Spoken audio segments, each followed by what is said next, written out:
شروع کرتے ہیں اللہ کے پاک بابرکت نام سے جس نے اپنے پیارے حبیب کی امت میں ہم کو پیدا فرمایا۔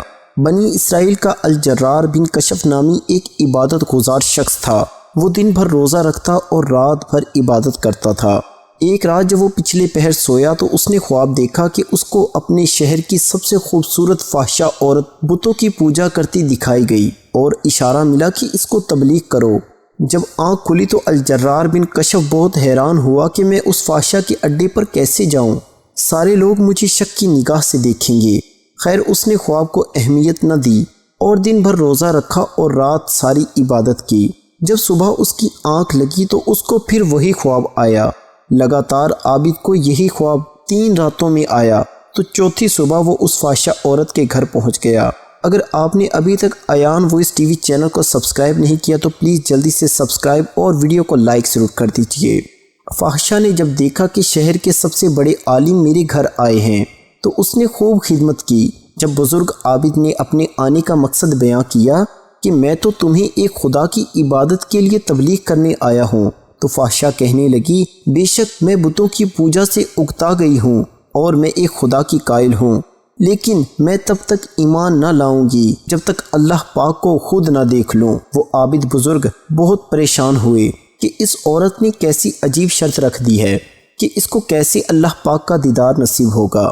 خیر اس عابد نے فاحشہ سے یہ وعدہ لیا کہ اب وہ دوبارہ جسم کا کاروبار نہیں کرے گی۔ کچھ ہی دن گزرے کہ گھر میں فاقوں کا عالم شروع ہو گیا۔ آہستہ آہستہ اس فاحشہ عورت نے گھر کا سامان بیچ دیا۔ اس کی صرف ایک ہی 4 سال کی بیٹی تھی۔ ایک دن جب وہ بھوک کے مارے رونے لگی تو فاحشہ نے اپنے گھر سے ایک تانبے کی دیگچی پکڑی اور بیچنے کے لیے بازار چلی گئی۔ وہ جانتی تھی کہ اس دیگچی کی قیمت 2 سکوں سے زیادہ نہیں ہے۔ بازار میں وہ جس بھی تانبا ساز کے پاس وہ دیگچی لے کر جاتی، ہر تانبا ساز اس دیگچی کی بجائے اس کے چست بدن کی قیمت لگاتا اور اس کو گناہ کی دعوت دیتا۔ جب وہ کسی کو دیگچی دکھاتی تو اکثر تانبا ساز اس کا ہاتھ ہی پکڑ لیتے۔ وہ بار بار لوگوں کو بتاتی کہ وہ توبہ کر چکی ہے، اب یہ کام نہیں کرے گی۔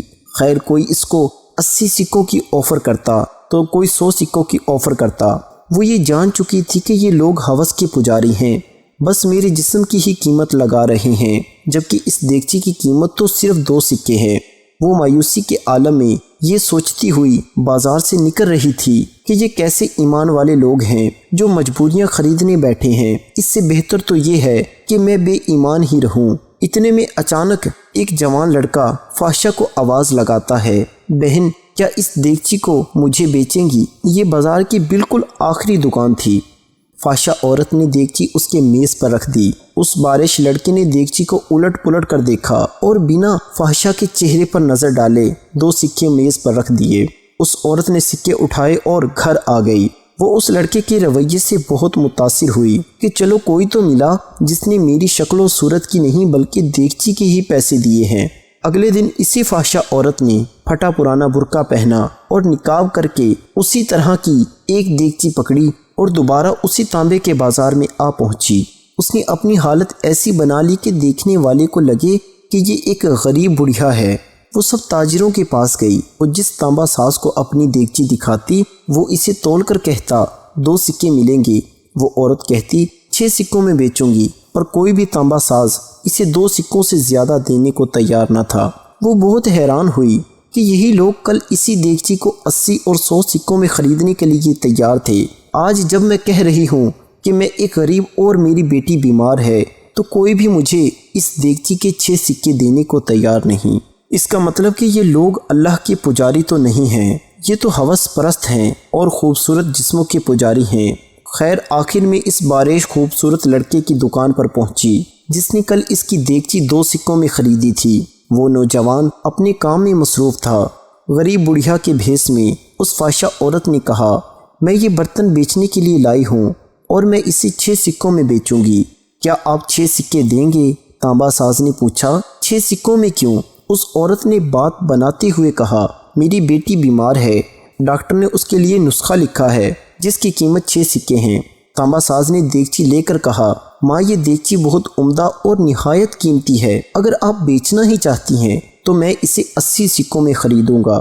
برقعے میں لپٹی بڑھیا عورت کا روپ دھارے اس فاحشہ نے کہا کیا تم میرا مذاق اڑا رہے ہو؟ تانبا والے نے کہا، ہرگز نہیں، میں واقعی اس دیگچی کے 80 سکے دوں گا۔ یہ کہہ کر اس نے برتن لیا اور بوڑھیا عورت کے ہاتھ پر 80 سکے رکھ دیے۔ بوڑھی عورت بہت حیران ہوئی، دعا دیتی ہوئی جلدی اپنے گھر کی طرف چل پڑی۔ الجرار بن کشف جنہوں نے اس فحشہ کو ایمان لانے کو کہا تھا اور اس عورت نے یہ شرط رکھی تھی، جب تک میں اللہ کو نہ دیکھ لوں میں ایمان نہ لاؤں گی، وہ عابد کہتے ہیں کہ دونوں دن اس عورت کے ساتھ ہونے والے واقعات میں نے بھی اپنی آنکھوں سے دیکھے تھے۔ فاق سے میں دونوں ہی دن اسی بازار میں تھا۔ جب وہ عورت 80 سکے اس نوجوان تانبا ساز سے لے کر چلی گئی تو عابد الجرار بن کشف فرماتے ہیں کہ میں اس لڑکے کے پاس گیا اور اسے کہا، بیٹا لگتا ہے آپ کو کاروبار نہیں آتا۔ بازار میں کم و بیش سبھی تانبے والے اس دیگچی کو تولتے تھے اور 2 سکوں سے زیادہ کسی نے اس کی قیمت نہیں لگائی، لیکن آپ نے 80 سکوں میں اسے خریدا۔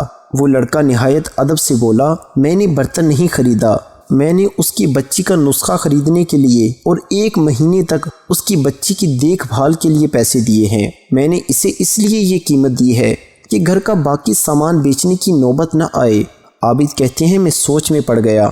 فتح الباری کی حدیث قدسی 6502 جس کو امام بخاری اور امام احمد بن حنبل نے بھی روایت کیا ہے، جس نے میرے ولی کو تکلیف دی، میرا اس کے ساتھ اعلان جنگ ہے، اور میرا بندہ کسی چیز کے ساتھ میرا تقرب حاصل کرنے کی کوشش کرتا ہے تو مجھے وہ اس سے بھی زیادہ پسند ہے جو میں نے اس پر فرض کیا ہے۔ میرا بندہ جو نوافل کے ساتھ میرا قرب حاصل کرتا ہے تو میں اس سے محبت کرنے لگتا ہوں، اور جب میں اس سے محبت کرنے لگتا ہوں تو اس کا کان بن جاتا ہوں جس سے وہ سنتا ہے، میں اس کی آنکھ بن جاتا ہوں جس سے وہ دیکھتا ہے، اور اس کا ہاتھ بن جاتا ہوں جس سے وہ پکڑتا ہے، اور اس کا قدم بن جاتا ہوں جس سے وہ چلتا ہے، اور جب وہ مجھ سے مانگتا ہے تو میں اسے دیتا ہوں، اور جب بخشش طلب کرتا ہے تو میں اسے بخشش دیتا ہوں، اور جب میری پناہ میں آنا چاہتا ہے تو میں اسے اپنی پناہ دیتا ہوں۔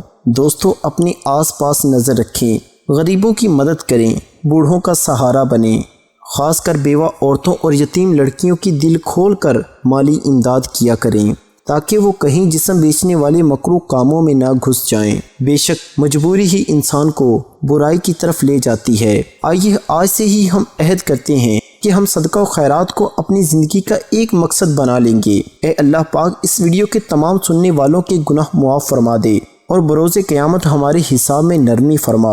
اے اللہ پاک ہماری زندگی کو ہر قسم کے حسد اور شر سے پاک فرما دے اور تمام ضرورت مندوں کی ضرورتیں پوری فرما دے۔ کمنٹ سیکشن میں آمین لکھنا مت بھولیے گا، کیا معلوم کس کی آمین ہماری تمام دوستوں کی نجات کا سبب بن جائے۔